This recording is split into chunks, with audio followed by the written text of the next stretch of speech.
அருப்புக்கோட்டை ஊராட்சி ஒன்றிய பகுதிகளில் ரூபாய் 1.50 கோடி மதிப்பிலான வளர்ச்சித் திட்டப் பணிகளை வருவாய்த்துறை அமைச்சர் KKSSR ராமச்சந்திரன் துவக்கி வைத்தார். விருதுநகர் மாவட்டம் அருப்புக்கோட்டை ஊராட்சி ஒன்றிய பகுதிகளில் ரூபாய் 1,50,00,000 மதிப்பிலான வளர்ச்சித் திட்டப் பணிகளை வருவாய்த்துறை அமைச்சர் KKSSR ராமச்சந்திரன் துவக்கி வைத்தார்.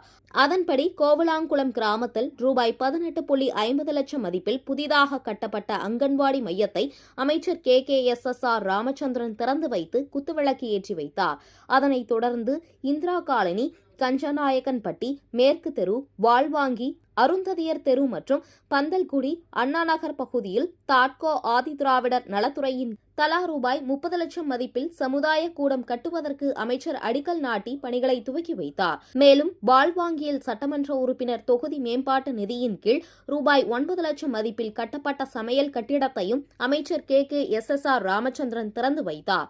மேலும் பணிகளை விரைவாக முடிக்க அதிகாரிகளுக்கு உத்தரவிட்டார். இந்த நிகழ்ச்சியில் அரசு அதிகாரிகள், திமுக நிர்வாகிகள் உள்ளிட்ட ஏராளமானோர் கலந்து கொண்டனர்.